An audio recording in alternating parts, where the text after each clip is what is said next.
아유 답답하네. 그죠?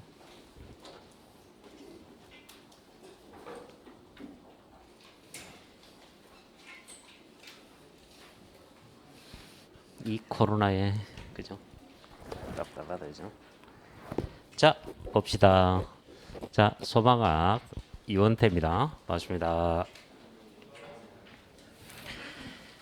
요 책 받았죠? 예, 예. 요 추록본.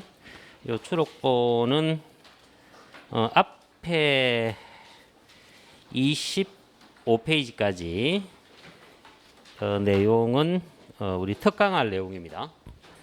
우리 특강이 저기 3주차, 4주차 해서 3시간, 3시간에서 6시간이 있거든요. 그래서 요거는 우리 특강 시간에 수업할 내용이고 26페이지부터는 우리 교재에 내용을 조금 더 추가로 수록했다. 그래서 추록입니다. 그다음에 그 뒤쪽에 이제 재난법이 이것저것 좀 바뀐 것들이 있고 안에 좀 추가를 해야 되는 내용이 있어서 그 뒤에 들어 있는 거고요. 그래서 요거하고 같이 우리 기본서하고 같이 사용하시면 되고 앞에 25페이지까지는 사실은 이제 9월 달 수업에 심화 강의가 있는데 그거는 이제 8주짜리 심화 강의가 있는데 그때는 심화 강의 교재가 따로 있습니다. 이게 아니고 그죠? 그래서 우리 심화 강의를 한 번만 하면 큰 도움이 안 될 것 같아서 그죠? 조금 단계적으로 가요. 좀 단계적으로 가서 앞쪽에 우리 화학 특강하고 연소에서 계산 문제 그래서 계산 문제 뭐 이런 것들을 좀 다뤄야 하기 때문에 그죠? 심화 강의를 7월 달에 한번 하고 그죠? 그다음에 본 내용은 9월 달에 하고 이 9월 달에는 더 두꺼워집니다. 문제도 또 좀 들어가고 우리 심화 강의는 일단 우리 계산 문제 있죠. 그래서 계산하는 계산 문제가 좀 많이 들어갑니다. 그죠? 계산 문제. 그다음에 요점 정리하고 그죠? 그래서 우리 특히 재난법이라든가 이런 것들은 아무래도 좀 어려워해서 암기도 같이 좀 해봐야 되는 부분도 있고 그다음에 소방시설 같은 경우도 구조가 그죠? 용어 같은 것도 좀 어렵고 해서 거기에 이제 조금 들어 있을 거예요. 그래서 심화 강의는 9월 달에 우리 점심 먹고 오후에 3시간짜리 8주 이렇게 갈 겁니다. 그래서 그 전에 연소 부분 그죠? 심화 강의가 미리 한 번 있다. 그래서 내용은 안에 있으니까 한 번만 읽어봐 주시고 우리 5월 달에 우리 앞쪽에 이 화학 특강을 들으신 분들 있을 텐데 그죠? 거기서는 우리 화학 특강만 했었고 연소 이론은 안 했거든요. 그래서 요번에 7월 달에는 연소 이론 왜 그 3주차에 왜 하느냐면 1주, 2주가 연소 이론이에요. 우리 기본 이론반에 1주, 2주가 연소 이론이거든요. 그래서 우리 기본서로 연소 이론 한번 하고 그 다음에 3주차에 여기에 약간 심화를 들어가서 하면 아무래도 이야기가 좀 수월하지 않을까 뭐 그런 생각이에요. 그죠? 그래서 연소 그 다음에 9월 달에 심화 강의 할 때는 이 책보다는 한 2배 이상 두꺼워지겠죠. 그죠? 그때는 계산 문제 풀기 시작할 테니까 지금부터 준비를 해야 그죠? 그때 무슨 말인지 알 거예요. 그죠? 그래서 아무래도 계산 문제를 좀 어려워하는데 옛날보다는 비중이 좀 높아졌어요. 용어도 좀 어려워지고.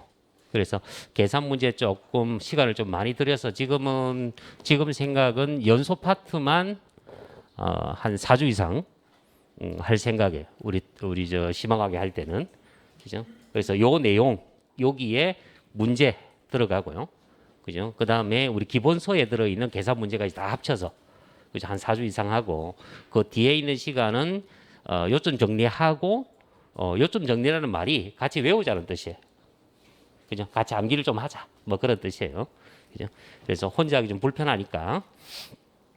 자, 그래서 같이 사용하면 됩니다. 좀 어려워 보이죠? 예, 옛날하고 조금 달라지고 있어요. 이 소방이 지금 급변하는 시기라서. 그죠? 최근에 소방이 좀 많이 변하고 있어요. 선택 과목에서 필수로 바뀌고. 세 과목으로 또 줄어들고 지금 이제 아직 다 안 바뀐 것 같아요. 이제 남아 있는 게 뭐냐면 경찰처럼 바뀌려면 문항수가 달라지는 게 이제 마지막으로 남은 것 같아요.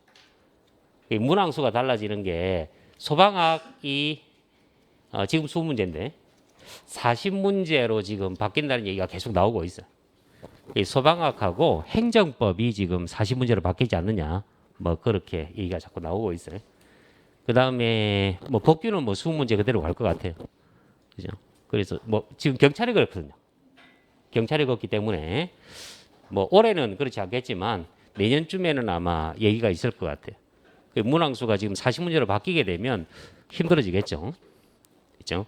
그래서 안 나오던 것도 많이 나올 거고 계산 문제도 막 내기 시작할 거고. 그죠? 그래서 예고가 아마 있었기 때문에 내년의 문제는 올해보다는 조금 더 어려워질 것 같고 어렵다고 하면 다 어려운 건 아니고 20문제 중에서 계산 문제가 조금 높은 비중으로 들어가고 연소가 조금 불편하게 들어간다. 뭐 그런 얘기입니다. 근데 그걸 못 맞추면 나머지는 다 똑같이 맞추니까 그걸 못 맞추면 힘들어집니다. 그죠? 그래서 내가 20개 중에서 한 17개 잘 맞췄는데 끄트머리 한 3개가 좌우하겠죠. 그죠? 그래서 우리 이번에는 연소 파트 같은 것을 조금 강조하는 거고 그다음에 이제 연소 파트에서 이제 화학 부분을 많이 강조하지 않았는데 이번에 조금 강조를 하는 겁니다. 그죠? 그래서 조금 이해를 해야 문제 그죠? 푸는데 좀 큰 도움이 될 거니까. 특히 기체 법칙 같은 경우도 계산 문제를 조금 많이 풀어봐야 될 것 같아요. 그죠? 기체 법칙. 그죠? 우리 1회독 손 들어보세요. 이제 시작. 1회독. 내리시고. 1회독 하시는 분들은 생소하겠지만 끝까지 가는 게 중요합니다. 끝까지. 그죠? 이제 2회독 이상 하시는 분들은 이제 조금 수월할 거예요. 수업 시간에 조금 수월할 겁니다. 이제부터 이제 실력이 쌓여야 될 거고. 그죠? 그 1회독 하시는 분들은 끝까지 우리 수업 시간에 웬만하면 다 이해시키고 중요한 것은 외우고 넘어갈 거니까. 그죠?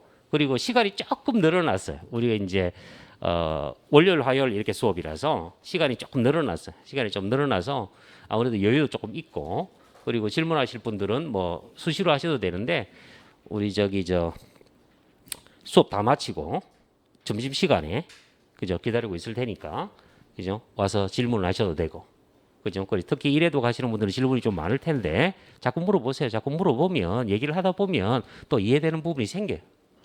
그죠? 지금 중요한 것은 뭔가를 내가 통째로 외워가지고 뭘 해보겠다. 법규에서 그렇게 하세요. 법규에서. 그죠? 소방학은 이해부터 하세요. 외울 것도 많은데 이해부터 먼저. 뭐가 이해가 돼야 뭘 암기를 하든지 문제를 풀든지 하죠. 이해가 돼야 문제도 이해가 됩니다. 그죠? 그래서 통째로 다 외우겠다. 법규. 그죠? 자, 우리 소방학은 이해부터 먼저 하시고. 자, 그래서 이해 쪽으로 우리 수업 시간에 거의 시간을 많이 투자를 할 겁니다. 그죠? 꼭 필요한 것은 수업 시간에 외우자 할 거니까 그때 외우시고. 그죠? 그때 외우시고. 나머지들은 그죠? 우리 2회독, 3회독 하면서 점점점 내용이 그죠? 많아지면 돼요. 암기 내용이. 그렇죠?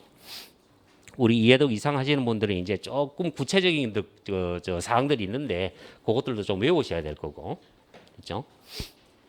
결국은 이 책을 다 외워야 합니다. 그죠? 결국은 다 외우는 거예요. 결국은 다 외워야 문제를 풀죠. 그죠? 그래서 결국은 다 내 것 해야 되는데 그죠? 이해가 되고 난 다음에 그다음에 암기를 하시는 걸로. 그죠? 그래서 이해가 조금 안 되면 체크하셨다가 자꾸 물어보시고 그리고 여기에 2회독, 3회독 하신 분들한테 가서 물어보셔도 되고. 그죠? 못 믿으면 찾아오셔서 물어보셔도 되고. 그래서 제일 좋은 시간은 우리 수업 다 마치고 점심시간에 그죠? 점심시간에 찾아와서 물어보시면 됩니다. 무엇이든 좋으니까. 그죠? 우리 교재 내용 아니어도 됩니다. 그죠? 우리 교재 내용 아니어도 질문하셔도 됩니다. 자, 오늘은 우리가 연소 이론 들어갑시다. 연소 이론. 우리 소방학에서 제일 불편한 거 제일 먼저 합니다. 그죠? 그래서 우리 순서는 연소부터 시작해서 화제하고요. 화제하고 이제 소화할 거고, 그 다음에 이제 우리 구조구급은 뭐 웬만하면 그죠? 제일 마지막에 하는 걸로, 제일 마지막에 하는 걸로. 그래서 구조구급 뭐 이런 것은 조금 뒤로 미루고요. 오히려 재난을 앞쪽으로 그죠? 옮겨서 재난을 먼저 하는 걸로. 그죠? 재난 불편하다라고 하는 분들이 많던데, 그죠? 재난이 불편하면 법규가 좀 불편하다는 얘기인데, 그죠? 법규가 좀 불편하다는 얘기인데, 외우는 겁니다. 외우는 겁니다. 그죠? 외우는 겁니다. 우리 추록지에 보시면, 재난에 우리가 수업 시간에 우리 PPT로만 보여줬던 내용 있죠? 그죠? 그 내용들이 그대로 들어 있습니다. 그죠? 그대로 들어 있어요. 그래서 그걸 참고를 하시면 우리가 이해도 이상 하신 분들은 좀 도움이 될 거예요. 그래서 46페이지, 47페이지 이런 거 봤던 거 기억나죠? 그죠? 이제 그것도 들어 있고, 그 다음에 우리 도식해서 한 바퀴 우리가 했던 부분도 있어요. 그죠? 뭐 그런 부분도 그죠? 확인할 수 있을 겁니다. 그래서 중간중간에 조금씩 바뀐 내용들이 있는데 그것도 다 고쳐놨기 때문에 그죠? 요거 참고로 해서 하시면 좋을 것 같아요. 우리 재난 요거 복습하실 분들은 46페이지, 47페이지 암기하고 들어가야 뭔가 말이 될 거예요. 그죠? 이걸 암기하고 들어가야 보면 뭐 이런 생각이 들 거예요. 그죠?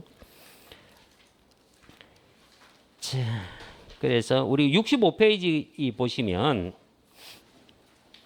국가안전관리 기본계획 수립에 대해서 도식 밑에 나오는 거 있죠. 어떤 절차, 그죠? 뭐 이런 것도 다 그림을 넣어놨기 때문에 그죠? 그걸 보시고 반복을 좀 하시면 될 것 같아요. 그 다음에 수업 시간에 우리 PPT로 보여줬던 내용들은 다 넣어놨어요. 우리 약제 38페이지에 보시면 약제에서 표 보이죠? 그 다음에 39페이지에 그림. 그죠? 근데 표가 두 개네. 왜냐면 위에 표는 우리가 수업 시간에 쓰고 아래 표는 혼자서 복습해라고. 그 빈 공간이 있는 거예요. 그 위에 가지고 열심히 외우시고 가리고 아래쪽을 내가 혼자서 메꿀 수 있느냐 확인하시라고 표가 두 개씩 들어 있어요. 똑같은 겁니다. 뭐 마찬가지로 34페이지에 보시면 위험물 종류에 따른 주의 사항만 따로 모아놓은 거 있죠. 그것도 표가 두 개죠. 그래서 위쪽에 거 공부하시고 아래쪽에 빈 공간만 있는 것은 혼자서 메꿔볼 수 있게 그죠? 그런 방식입니다. 그 다음에 새로운 게 하나 들어갔는데 32페이지 보시면 위험물의 성상에서 삼류 위험물 금수성 물 갖다 대면 기체 발생해서 위험한 애들 걔들 내용이 엄청 많아졌죠.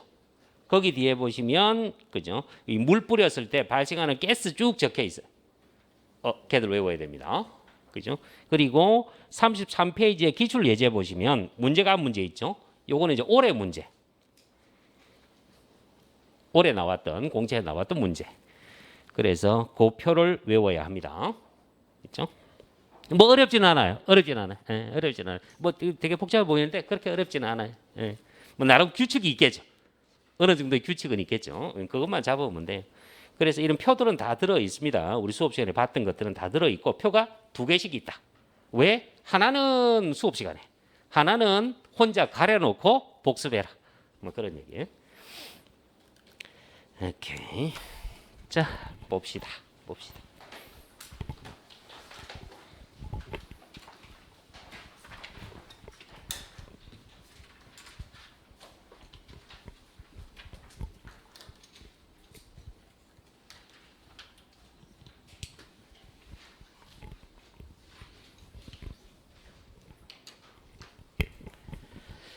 자, 어쨌든 간에 우리 소방학은 질문이 많아야, 그죠? 질문이 많아야 공부가 됩니다.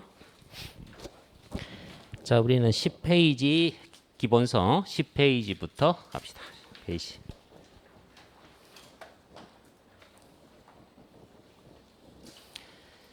자, 소방 기초과학부터 그죠? 소방 기초과학.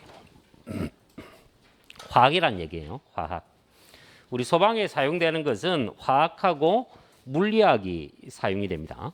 화학하고 물리학이 사용되는데 화학이 제일 크고, 그죠? 화학이 제일 크고 물리학은 뭐냐면 유체역학이라는 것이 주로 많이 써요.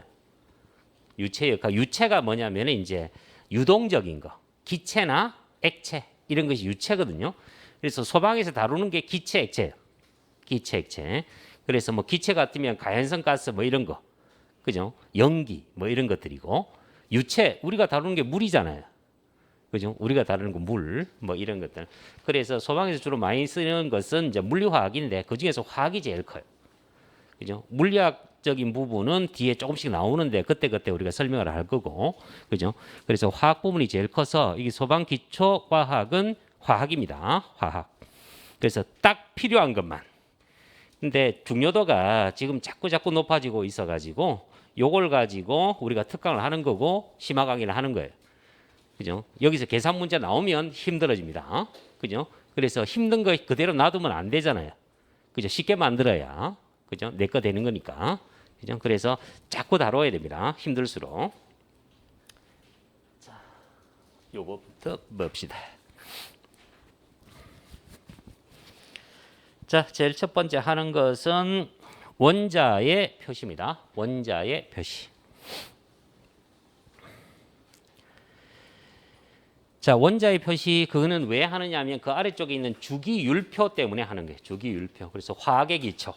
화학의 기초. 우리 소방에서도 이제 기초가 되는 거고, 뭐 위험물 이런 거 다루시는 분들, 그죠? 위험물 이런 거 자격증, 그죠? 관리자나 기사나 뭐 이런 거 준비하시는 분들은 필수고, 그죠? 위험물 다루시는 분들은 우리가 지금 여기서 주기율표에서는 20번까지 정도만 보는데 위험물을 다루시는 분들은 그걸 넘어갑니다. 그죠? 아, 물론 넘어가는데 주기율표를 뭐 외워가지고 문제를 풀겠다는 건 아니고, 그죠? 기출 문제를 다 외우겠죠. 그죠? 그래서 뭐 요거보다는 조금 더 수월할 거예요. 대신에 우리가 지금 여기 하는 것은 정말 센 기초기 때문에 얘는 알고 있어야 됩니다. 자, 원자 표시 봅시다. 원자 표시. 주기율표 한 칸, 조그만 거 박스 그거 한 칸 얘기하는 거예요. 조그만 한 칸. 그래서 주기율표의 작은 한 칸, 그게 얘입니다. 요거 있죠? 그 요 아래쪽에 작은 수치가 있는데, 그죠? C라고 적혀 있는 것은 이제 탄소라는 뜻이에요. 탄소. 그래서 원소 기호죠. 원소 기호. 그래서 C라는 것은 원소 기호. 그죠? 뭐 우리가 그래서 원소 기호는 1번부터 20번까지는 암기를 하셔야 합니다. 암기한다라는 말은, 그죠? 읽을 수 있어야 된다. 읽을 수 있어야 된다. 이렇게 적혀 있는 것이 산소다 정도는 알아야 된다는 거예요. 그렇죠? 뭐 이렇게 뭔가를 적었다. 아, 이거 마그네슘 금속이구나. 뭐 그 정도는 알아야 됩니다. 그래서 그 우리는 20번까지 20번 넘어가서 있는 것들은 나올 때마다 조금씩 추가를 하면 돼요. 일단은 지금 우리가 기억하는 건 1번부터 20번까지 칼슘 있죠? 우리 아래쪽에 주기율표에 칼슘까지는 읽을 수 있어야 돼요. 있죠? 그럼 원자 번호는 필요 없습니다. 원자 번호는 필요 없어요. 왜? 주니까. 그죠? 거의 주기 때문에 뭐 외워진 건 어쩔 수 없지만 일부러 외울 필요까지는 없어요. 원자량 그것도 필요 없습니다. 줍니다. 그죠? 그래서 원소 기호 20번까지 20번 이후에 있는 것들 20번 이후에 있는 것들은 우리 거기 봐요. 20번 이후 그러면 26번 봐요. 원자번호 26번 F2라고 적혀 있죠. 뭐 익숙한 거죠. 철입니다. 그죠? 이런 거 나올 때마다 그죠? 조금씩 기억하면 돼요. 나머지는 그 뭐 지금 한꺼번에 할 필요까지는 없을 겁니다. 그죠? 그래서 엄청 많이 적혀 있죠. 우리 한 지금 거의 90 그죠? 90한 2번 뭐 그 정도까지 그죠? 그 정도까지는 자연 상태에 있는 거고요. 그 나머지 100번 단위로 들어가는 것들은 우리 주위에 존재하는 건 아닙니다. 우리 주위에 존재하는 게 아니고 다른 은하계 아니면 다른 태양계에 존재하겠죠. 그거를 이제 실험을 통해서 존재하는 걸 확인한 것들, 그죠? 그런 것들이 들어 있어요. 그죠? 자, 그래서 다른 것들은 그냥 그죠? 무시하시고 20번까지만 꼭 기억하시는 걸로, 그죠? 자, 그래서 거기 한 칸이 뭘 뜻하는지만 해보죠. 자, 이거는 원소 기호고 20번까지 기억하시고, 자, 우리 거기서는 위쪽에 이제 칸이 모자라서 위쪽에 이렇게 적혀 있는데 여기 작은 수치, 요 작은 수치가 원자 번호입니다. 원자의 번호. 이게 원자 번호입니다. 되게 어려운 거예요. 원자 번호. 이걸 찾아내는 건 되게 어렵습니다. 뭐가 원자 번호냐? 그러면 요게 이제 원자를 간략하게 그린 건데 여기는 요게 핵입니다. 사실은 엄청나게 조그만데 어느 정도냐면 원자 요거 한 개 사이즈를 축구장이라고 하면 요 핵은 거기 축구장 중앙에 있는 조그만 모래 알갱이 정도라고 비교할 수 있어요. 실제로는. 그죠? 그래서 거의 없는 거랑 마찬가지죠. 그죠? 그래서 요 핵 속에 플러스 전기를 띠는 입자가 있어요. 플러스의 전기를 띠는 입자. 요 플러스 전기를 띠는 입자가 양성자입니다. 플러스의 전기를 띠는 질량을 가지고 있는 입자, 아주 조그만 입자, 양성자. 그죠? 양성자. 요 양성자의 개수. 그래서 원자 번호는 핵 속에 저 조그만 핵 속에 들어 있는 플러스 전기를 띠는 양성자의 개수를 원자 번호라 그래요. 그죠? 알아내는 게 되게 어렵습니다. 최근에 와서 알은 거예요. 그죠? 최근에 와서 알았어요. 볼 수는 없습니다. 너무 작아서. 액선 같은 걸 쏘아가지고 그 액선이 이렇게 휘어지는 걸 보고 수학으로 계산한 거예요. 그래서 이 개수를 알아냅니다. 양성자. 그래서 지금 이 속에 플러스의 전기를 띠는 이 양성자가 6개 있다. 뭐 그런 뜻이에요. 있죠? 양성자가 6개 있다. 요 위에 적혀 있는 요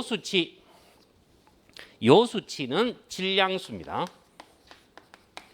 질량이 아니고 질량을 대표하는 숫자, 질량 대신에 사용할 숫자, 질량수. 그래서 이 질량수가 뭐냐? 그러면 질량수는 양성자수 그랬죠. 그래서 핵 속에 양성자가 들어있는데 이 양성자의 개수 지금은 6개고 이거 플러스 전기는 없고 질량만 있는 입자가 있어요. 전기는 띄지 않고 질량만 있는 입자. 그죠? 요것을 중성자라 그럽니다. 중성자. 그래서 이 중성자의 개수까지 합친 거예요. 그래서 탄소, 양성자, 중성자가 6개 있거든요. 그래서 요거 두 개 합쳐서 총 12개라서 질량수가 12인 거예요. 그래서 원자의 질량은 핵의 질량이에요. 그죠? 그래서 원자의 질량이 핵의 질량이라서 핵 속에 들어있는 입자의 개수를 가지고 질량으로 치는 거예요. 전자는 양성자에 비하면 없는 거랑 마찬가지예요. 너무 질량이 작아서 그래서 무시합니다. 그래서 원자 질량은 핵 속에 들어있는 입자들의 질량. 근데 그게 너무 작기 때문에 질량을 실제로 달기는 불가능하니까 개수로만 질량을 대신하는 거예요. 그래서 12개 있다. 그래서 질량수 10인 거죠. 이 질량수를 우리는 빼먹었네요. 중성자수. 그래서 이 양성자, 중성자 합친 걸 질량수라고 하는데 이 질량수를 우리는 그죠? 요거를 원자량 이렇게 생각하면 돼요. 사실은 조금 다른 건데 그죠? 거의 같다라고 생각하면 됩니다. 우리 소점 이하를 다루지 않기 때문에.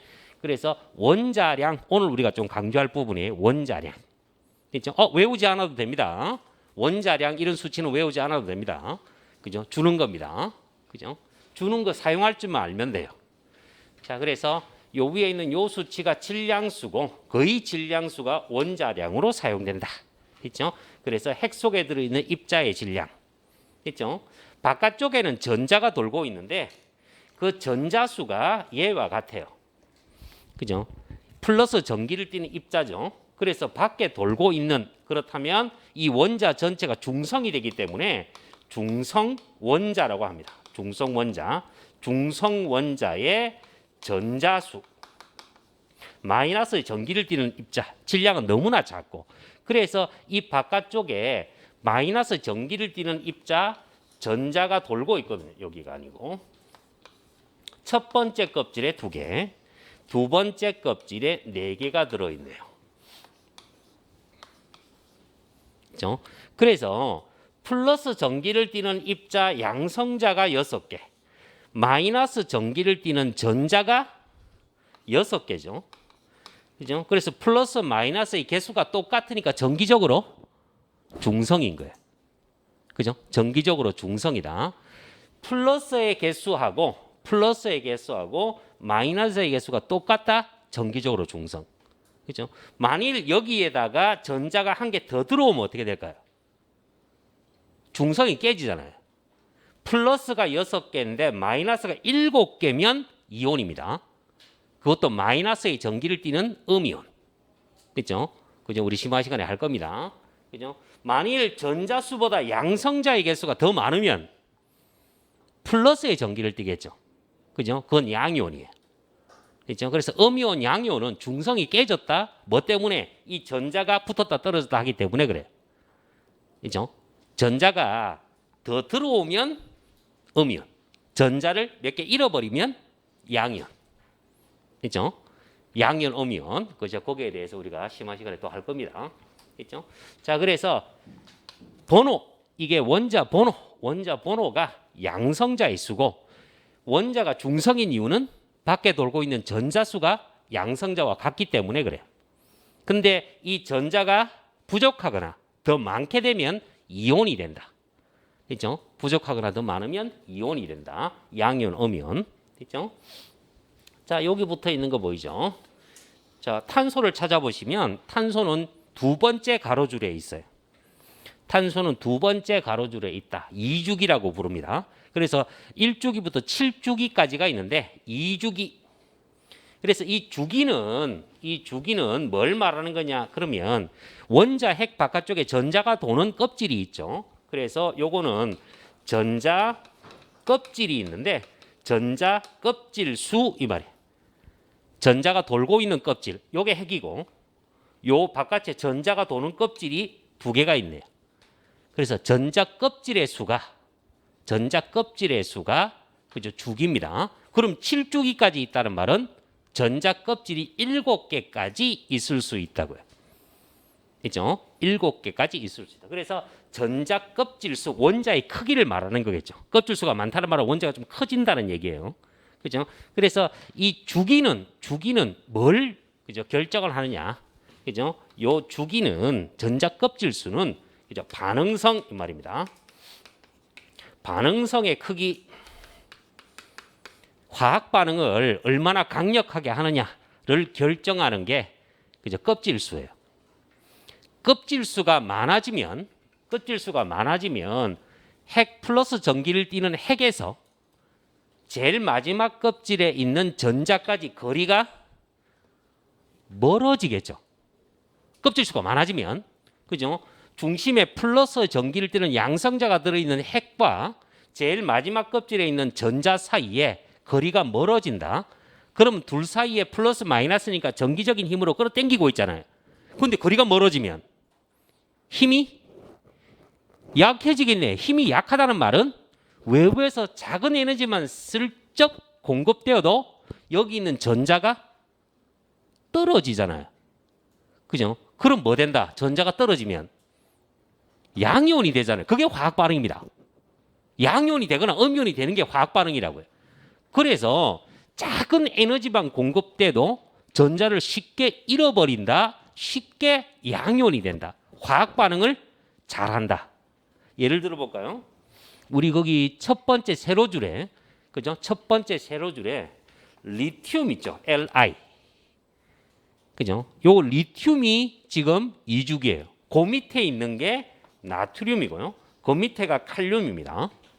여기에 리튬은 전자 껍질이 두 개가 있는 놈이고 나트륨은 얘보다 전자 껍질이 하나 더 있잖아요.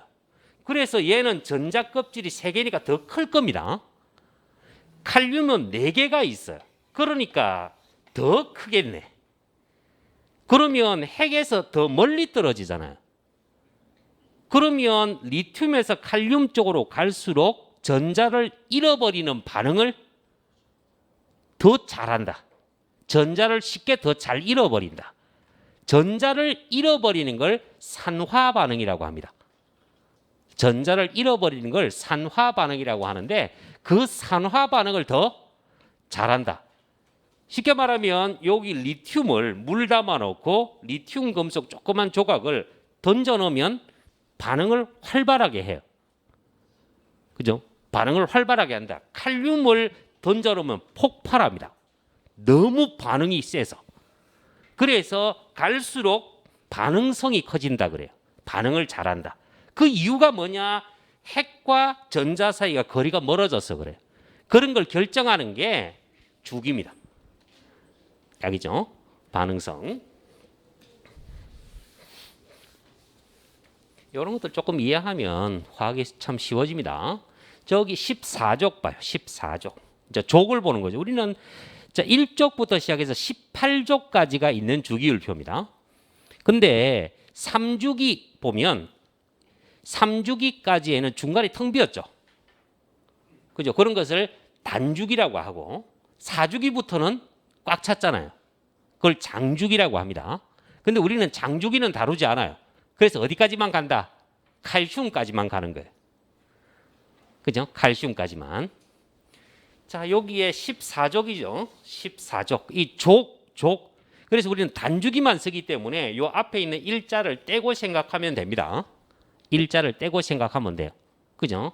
자, 그렇다면 요거 14족 원소 앞에 일자를 떼고 사자라는 것이 뭘 뜻하느냐?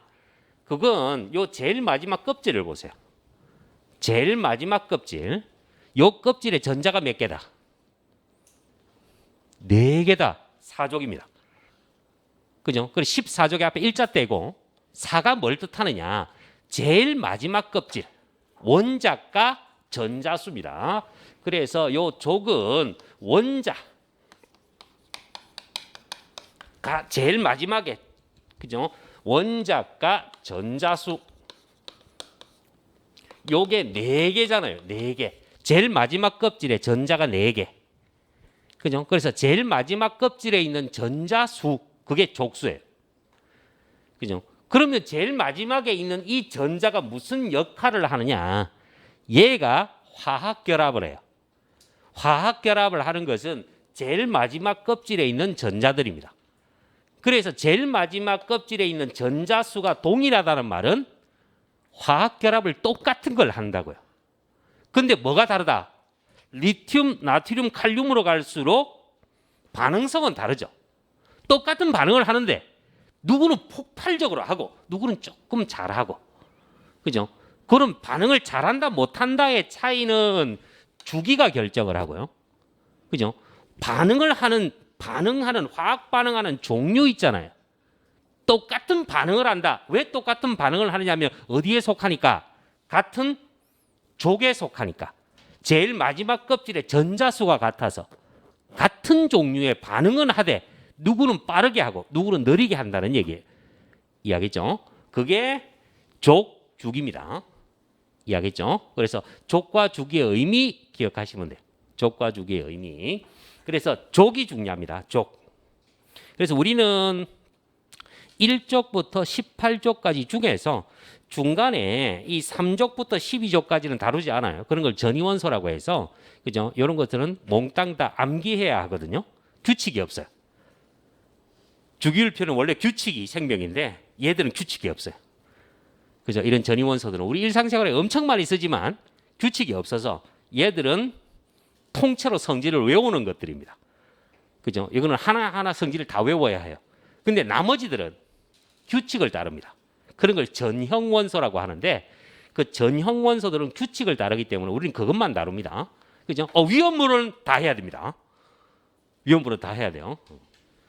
자, 그래서 족, 주기 의미를 아시면 공부하기 훨씬 수월할 거예요. 그래서 화학적 성질. 그래서 이 족은 여기 족이라는 것은 원자가 전자수 이게 족이라서 이게 뭘 결정하느냐 그러면 화학적 성질입니다. 그죠? 이 화학적 성질을 결정해요. 그래서 같은 족에 있는 원소들은 같은 화학 반응을 합니다. 같은 족에 있는 원소들은. 그러니까 리튬, 나트륨, 칼륨. 왜 수소는 왜 빼느냐? 그러면 수소는 뺍니다. 왜? 수소는 비금속이거든. 비금속이라서 포함되지 않습니다. 그죠? 오늘 좀 이따 얘기할 테니까. 거기에 산소 봐요. 8번. 그래서 8번이 산소고, 그죠? 그 밑에 16번이 황이죠. 그럼 산소하고 황은 제일 마지막 껍질에 전자수가 같잖아요. 몇 개? 6개죠. 그러면 산소하고 황은 똑같은 반응을 합니다. 똑같은 반응을 하는데 뭐 이런 말이에요. 수소하고 산소가 결합하면 뭐 되죠? 수소하고 산소가 결합하면 수소 원자 2개하고 산소 원자 하나가 결합해서 그렇죠. H2O가 되죠. 수소하고 황이 결합한대요. 수소 몇 개? 얘하고 같은 족이잖아요. 둘 다 16족이거든요. 그러면 생긴 모양이 똑같거든. 그러면 얘 결합이나 모양이 똑같다고요. 그래서 수소가 몇 개? 2개. 수소가 2개. 그래서 얘가 결합하면 어찌 된다? H2S가 되는 거예요. 황화수소. 좀 지독한 냄새 나는. 그죠? 그래서 이렇게 바로 적을 수 있어요. 이야기죠.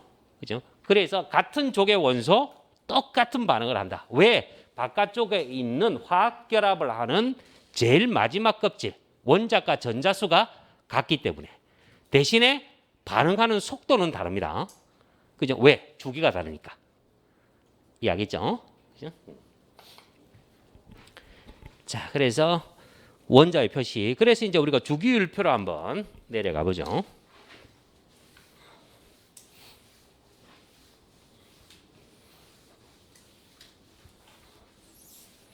우리 3주차에 우리 특강할 때 조금 더 구체적으로 한 번 더 할 겁니다.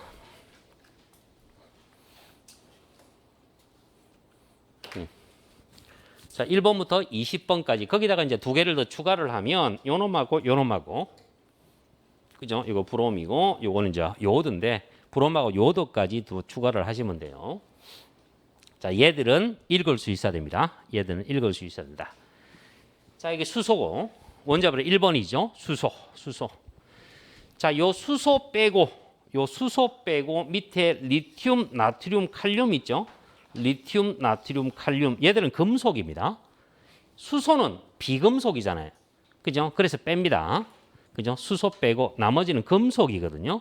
그래서 요 1족 원소 엄청 많이 쓰이고 엄청 화학 반응을 잘하는 애들. 다시 말하면 얘들은 뭐하고 별로 안 친하다. 물 만나면 폭발하는 애들이거든요. 그래서 물 만나면 폭발하는 애들. 그죠? 그래서 얘들을 뭐라고 부른다? 그렇죠. 알카리 금속이라고 합니다. 알카리 금속. 그래서 얘들은 물 만나면 폭발합니다. 수소기체 발생하면서. 그죠? 그래서 금수성이에요. 그래서 알카리 금속이라는 말이 들어가면 전부 물을 피해야 돼요.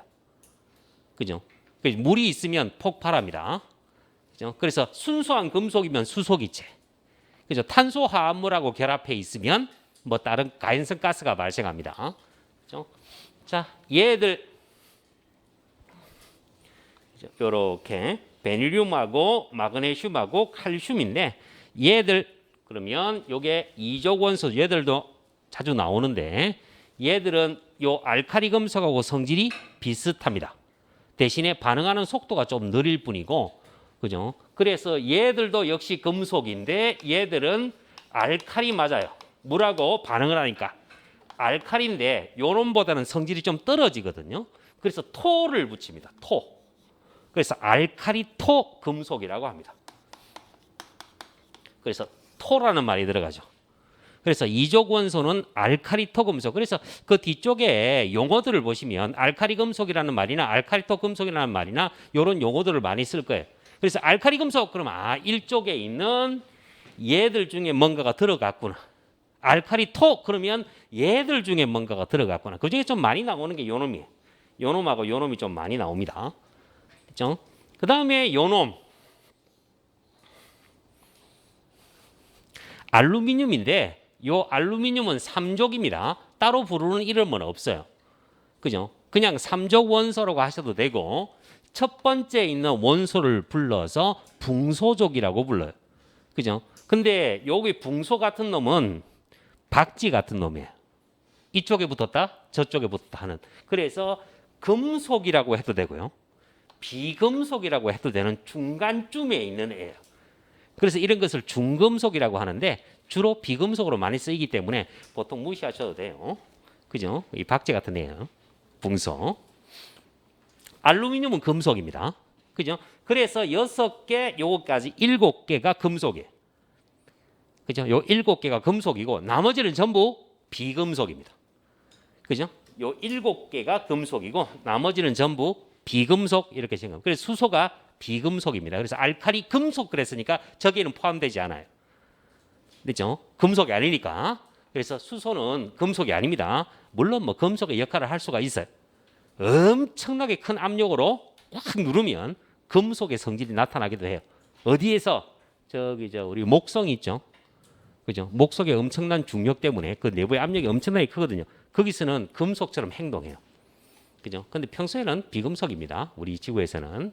그죠? 자, 탄소. 엄청나게 중요하게 여기를 내죠. 탄소. 그죠? 이게 탄소가, 그죠? 탄소가 기본 골격을 만들고 여기에 이제 다른 원소들이 붙어서 화합물이 됐다 그래서 탄소 화합물이 됩니다. 그죠? 그런 것들을 유기물이라고 부르죠.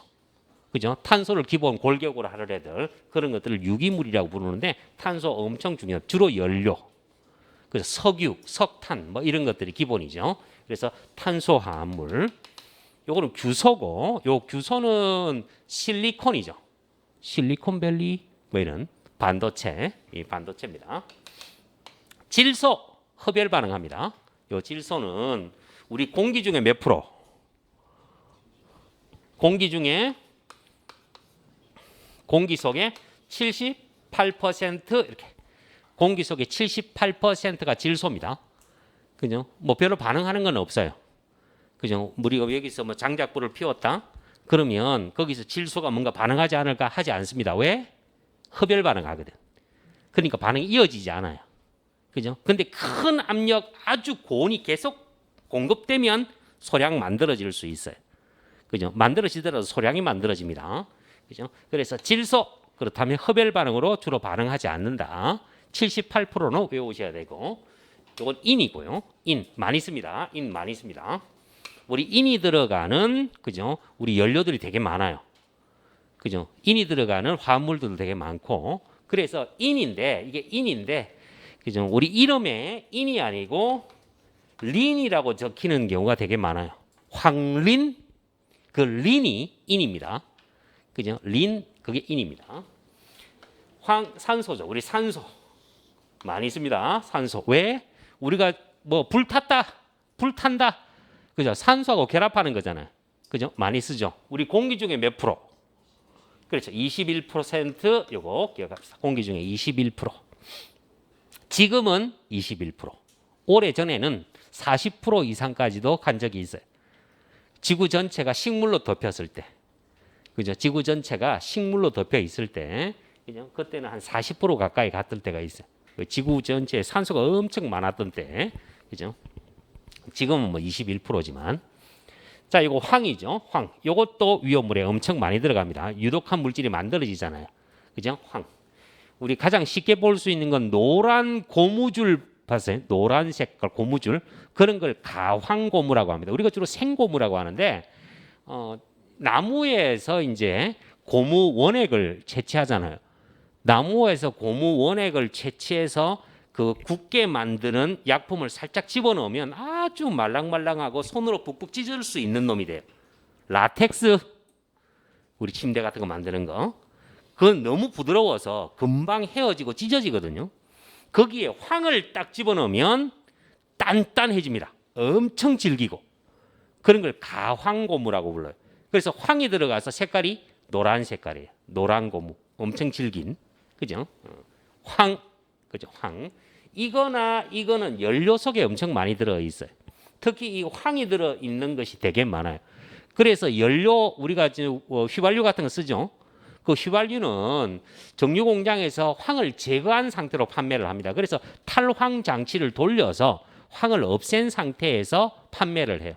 그대로 판매하면 우리 대기 중에 황 이게 산소가 결합해서 이산화황 엄청 넘쳐나겠죠. 그럼 질식사합니다. 왜? 아니 이렇게 황이 산소하고 결합해서 만들어지는 게 SO2죠. 이산화황. 요 이산화황이 자동차 뒤에서 막 뿜어져 나오면 요 이산화황이 공기 중에 있는 H2O 수증기거든요. 얘하고 결합을 합니다.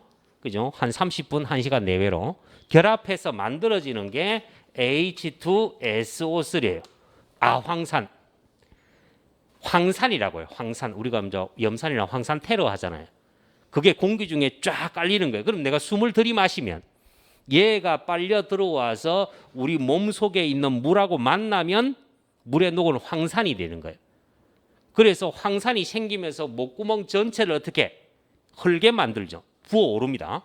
그래서 목구멍 기도가 이렇게 부어올라서 막히겠죠. 질식사합니다. 그죠? 요게 그죠? 엄청 위험한 거죠. 그래서 저걸 제거합니다.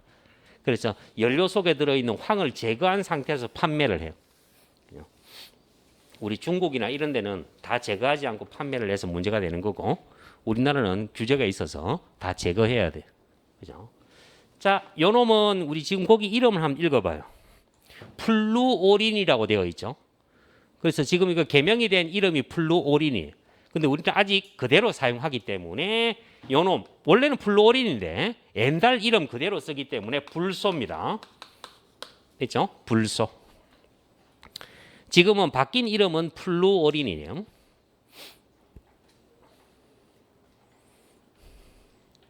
우리 뭐 일본에서 불화수소 이런 얘기 하죠. 그죠? 불화수소. 수소가 플루오린과 불소하고 결합했다 그래서 불화수소 그래요. 그죠? 불화수. 우리 반도체나 뭐 이런 거 만들 때 얘가 꼭 필요하거든요. 그래서 저놈이 아무 것하고도 반응하지 않아요. 어떤 것하고도 반응하지 않습니다. 그래서 얘를 떨어뜨려서 반도체 그 기판을 씻어내립니다. 표면을. 그죠? 그 얘가 있어야 되거든. 근데 얘를 그죠? 우리나라에 규제를 해서 팔지 않겠다. 뭐 그런 거예요. 그죠? 근데 뭐 지금 어느 정도 해결이 됐긴 했는데 근데 해결도 완전히 된 건 아니에요. 그죠? 우리나라 자체적으로 생산을 할 수 있는데 대량 생산은 안 됩니다. 소량 생산만 되고 있고 대량 생산은 일본 기업이 우리나라에 와서 공장 지어 갖고 우리나라 내에서 수출합니다. 그죠? 조금 더 돈이 들어가야 되겠죠. 요거 앞으로 계속 필요한 거니까. 그죠? 이게 쉽게 만들 수 있어요. 만들 수 있는데 문제는 순도가 문제예요. 반도체에 쓰려면 엄청 높은 순도가 필요한데 아직까지 그 정도 공정은 안 됩니다. 그죠? 염소고요. 브롬입니다. 요거는 아이오딘이라고 되어 있죠. 그죠? 아이오딘. 옛날 이름은 요오드입니다. 요오드 딩크 이겁니다. 요오드. 그죠? 우리 빨간 약. 그죠? 우리가 이제 상처에 바르는 그죠? 소독하는. 그래서 이게 요오드입니다. 근데 지금은 아이오딘이라고 불러요. 자, 여기 18족 원소, 18족 원소, 17족 원소는 따로 이름이 있는데 요 17족에 있는 원소 자주 쓰이는 거죠. 17족에 있는 원소. 그죠? 얘들을 할로겐이라고 합니다. 그리고 비금속들이기 때문에 원소라고 불러요. 그래서 요걸 할로겐 원소. 조금 바뀐 이름으로 할로젠이라고 지금은 새로운 교재에는 뭐 나오고 있어요. 화학 교재에는. 그죠? 그 옛날 방식으로 부르면 할로겐이고. 그죠? 근데 똑같은 영문인데 읽는 방식이 달라져서 그래요. 그죠? 그래서 할로겐 원소. 우리는 할로겐 이렇게 하면 돼요. 나중에 이제 소화약제나 이런 거 할 때도 많이 나올 겁니다. 할로겐 원소. 그 17족 원소 말이에요. 그래서 얘들 네 개를 얘기하는 겁니다. 요거. 그죠? 그래서 할론 소화약제라든가 할로겐 화물 소화약제라든가 이런 것들이 들어갈 거예요. 그다음에 18족에 있는 원소. 요 18족의 원소는 아무것하고도 반응하지 않아요. 아무것하고 반응하지 않습니다. 그래서 요거 헬륨이죠. 요 헬륨, 그죠? 헬륨. 요 헬륨은 우리가 들고 마셔도 아무 문제가 없죠. 풍선에다가 헬륨 기세 넣어가지고 내가 쭉 들이마셔도 아무 문제가 없어요. 그리고 이제 내가 다시 내뱉고 소리를 낼 때 엄청 빠른 속도로 빠져나와요. 왜? 엄청 가벼워서. 그래서 목소리가 아주 가늘게 나오는, 그죠? 그래서 요 18족의 원소, 요 18족의 원소를 불활성 그래요. 불활성 기체 그럽니다. 불활성 기체. 불활성, 활성이라는 말이 앞으로 나오는 활성이라는 말은 화학 반응이라는 얘기예요.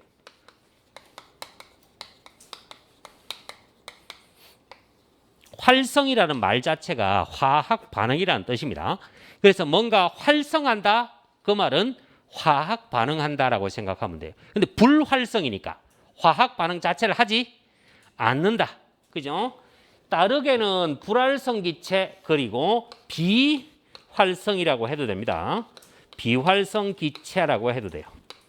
있죠. 그래서 상온에서는 액체나 고체가 존재하지 않기 때문에 전부 기체거든요. 그래서 기체라는 말을 그 대붙여요.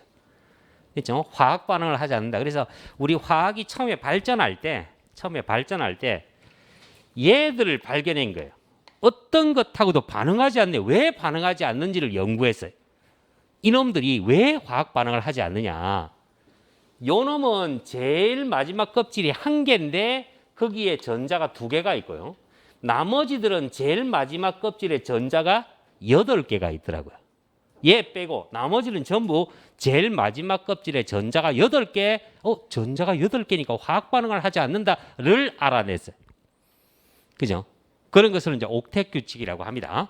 그래서 화학 반응하는 이유가 여기서 나옵니다. 왜 이걸로 예를 들어볼까요? 산소는 제일 마지막 껍질에 전자가 몇 개 있죠? 16쪽이니까 전자가 6개 있잖아요. 불안정하죠? 8개가 있어야 안정한데 그죠? 2개가 부족하잖아요. 요 2개를 누가 메꿔준다? 여기에 수소가 왔는데 수소는 1족 원소니까 제일 마지막에 전자가 하나 있거든. 그래서 수소의 전자 하나를 이 자리에 공유합니다. 요 자리 하나 비었네. 여기에 수소가 와서 수소가 가지고 있는 전자 한 개를 공유합니다. 그러면 여기에 붙은 요 수소는 누구하고 똑같은 배치가 되냐면 헬륨하고 똑같은 배치가 돼요. 그죠? 산소는 요렇게 되어서 네온하고 똑같은 전자 배치가 되죠. 그죠? 그래서 수소는 헬륨과 같은 배치라서 안정하고 산소는 네온과 같은 전자 배치니까 안정해진다. 그래서 수소 원자 2개, 산소 원자 하나가 결합해서 우리가 보는 안정한 형태의 H2O가 된다고요. 그죠? 그래서 얘를 연구해 갖고 18족을 연구해서 화학 결합하는 이유를 찾아낸 거예요. 그죠? 그래서 왜 원자들이 왜 결합을 할까? 안정해지려고. 누구처럼 되려고? 얘들처럼 되려고. 요거 이야기했어요. 다른 걸 예를 한번 들어볼까요?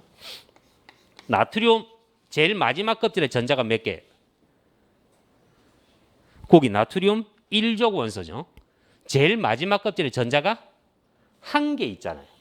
제일 마지막 껍질에 전자가 1개 있어요. 그러면 7개를 가져오든지 아니면 지껏 1개를 버리든지 둘 중에 하나죠. 그죠? 그래서 7개 가져오는 것보다 하나 버리는 게 낫잖아요. 그래서 1개 버립니다. 근데 얘는 원자번호가 11번이니까 플러스를 띠는 양성자가 11개거든요. 바깥쪽에 전자가 요거까지 쳐서 11개였는데 요거 하나 버렸죠. 그러면 마이너스 전자수가 몇 개 된다? 10개. 그러면 플러스가 1개 많잖아요. 그죠? 안정해지면서 플러스가 하나 많아져. 그러니까 얘가 안정해지면서 뭐가 된다? 그렇죠. Na 플러스 1의 전기를 띠는 양이온이 됩니다. 그래서 이 형태보다 전기를 띠는 형태가 더 안정하다고요. 요거 이야기했어요. 그래서 양이온이 됩니다. 그러면 2족에 속하는 마그네슘은 플러스 얼마를 띨까요? 플러스 2를 띠겠죠. 알루미늄은 플러스 3을 띭니다. 규칙이 있어요. 요거 이야기했어요. 그죠? 그러면 산소를 가지고 해볼까요? 이런 거 없이 수소 없이 산소만 있다. 얘가 안정해지고 싶어. 그러면 얘는 전자 2개 필요하죠. 그러면 지나가는 전자 2개를 끌어당기겠죠. 그죠? 그러면 중간에 플러스가 원자 번호 8번이니까 양성자가 8개인데 전자를 2개를 얻었네요. 그죠? 그러면 마이너스만 몇 개? 10개. 그죠? 그래서 이놈은 안정한 이온이 된다면 마이너스의 전기를 띠죠. 그죠? 그래서 산소는 마이너스의 전기를 띠는데 2개를 띠잖아요. 그죠? 그래서 이런 걸 마이너스 이가 음이온이라 그래요. 이해하겠어요? 그죠? 그런 것들을 그죠? 나중에 또 한번 정리할게요. 지금은 조금만 기억합시다. 자, 지금은 요것만. 자, 그래서 1족 원소는 다르게 부르는 이름이 있다. 알카리 금속 꼭 기억해야 됩니다. 그래서 1족 원소는 알카리 금속. 2족은 저거하고 성질이 거의 비슷하거든요. 근데 조금 떨어집니다. 그래서 알카리토, 이렇게 알카리토. 그래서 앞으로 우리 교재에서 알카리토 그러면 2족 원소. 2족 원소. 누굴 말한다? 베릴륨, 마그네슘, 칼슘 같은 걸 얘기한다. 됐죠? 3족 그러면 13족을 얘기하는 건데 그 중에서는 알루미늄 정도만 기억하면 됩니다. 알루미늄 금속이니까. 나머지는 다 비금속들이에요. 나머지는 다 비금속들. 자, 거기 중에서 요 질소, 공기 중에 78%, 산소가 21%. 됐죠? 여기 17족 원소는 다르게 부르는 이름이 있어요. 할로겐. 18족 원소는 불활성 기체. 왜? 화학 반응을 안 합니다. 그죠? 그래 불 끌 때 쓸 수 있겠죠. 그죠? 화학 반응을 안 하니까 불 끌 때 어떤 방식으로 불을 끌 것이다. 화학 반응은 안 합니다. 그죠? 질식시키겠죠. 질식. 그죠? 산소의 농도를 떨어뜨리겠죠. 질식. 그다음에 뭐 가스계니까 온도도 조금 떨어질 겁니다. 냉각도 좀 될 거예요. 그죠? 자, 요거 기억해야 됩니다. 됐죠? 자, 그래서 1족 알카리 금속이라고 부른다. 2족은 알카리 토금속이라고 부른다. 17족 할로겐 원소라고 부른다. 있죠? 그다음에 18족 그죠? 불활성 기체 혹은 비활성 기체. 화학 반응 자체를 하지 않는다. 너무 안정하니까. 왜 안정한데? 헬륨 빼고 나머지는 제일 마지막 껍질에 전자가 8개. 되죠? 그래서 안정하더라. 이거. 그죠? 반응을 하지 않더라. 그죠? 자, 잠깐 쉬었다가 원자랑 합시다.